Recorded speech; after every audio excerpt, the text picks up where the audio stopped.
spelling the last. Haley Duran, D-U-R-A-N. What is your occupation, Ms. Duran?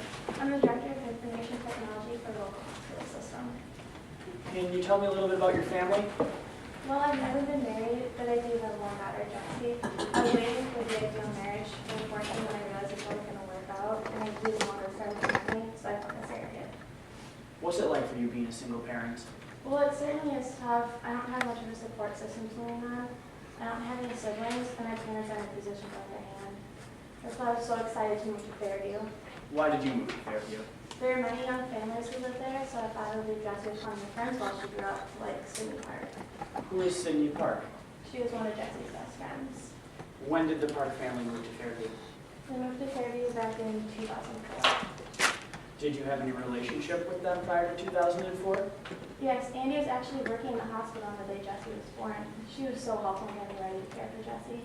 Did you play a role in bringing the Park family to Fairview? Yes, when the house next to mine went on the market, I immediately reached out to Andy, and they purchased the home shortly after. What was it like having them next door? It was great. If I was working late, Andy was always more than willing to help out with Jessie.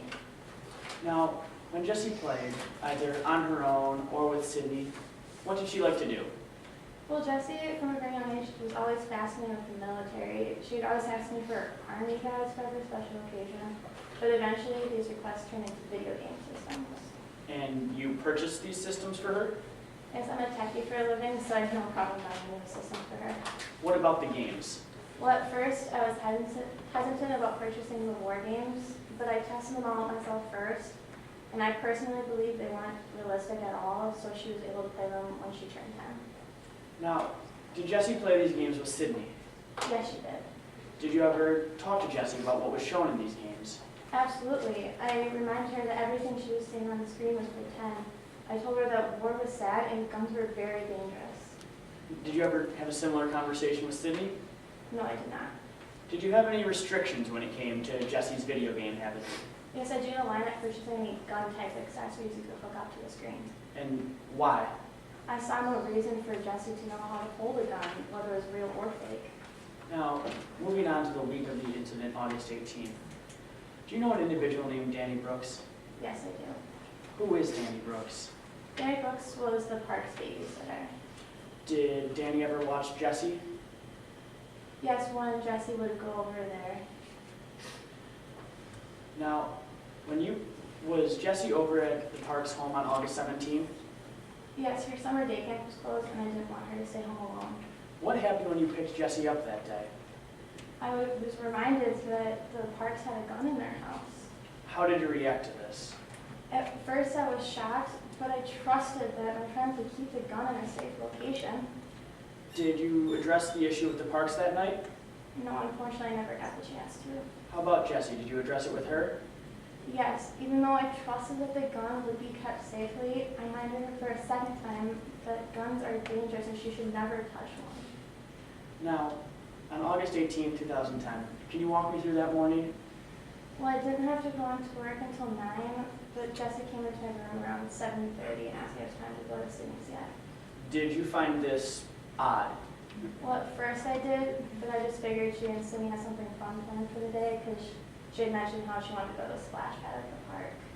Was there going to be, who would be supervising the children that day? Well, Danny Brooks, their usual babysitter, wasn't available, so he found out the neighbor across the street would be on call for them. Now, Mr. Rand, when did you first find out there had been an incident? Well, at around 9:46, Jessie called me while I was at work, and she told me I needed to come home. And then while I was en route, Officer Dale Williams called me. So you arrived, what time did you arrive at the home? I arrived home around 10:30. And what happened when you entered the Park's home? The officer led me into the house, and I saw a white sheet covering a child's body. I screamed, but the officer led me forward. Where was Jessie? She was in the dining room surrounded by the police. I ran to her, but the police stopped me. Were you able to speak to Jessie? Yes, but not alone. Why weren't you able to speak to Jessie alone? Police told me I wasn't able to speak to her alone. Now, what happened when you first saw Jessie? she turned to me and said, Sydney opened the safe. Sydney said we should hit the gun. It was all Sydney. I'm sorry. Your Honor, no further questions.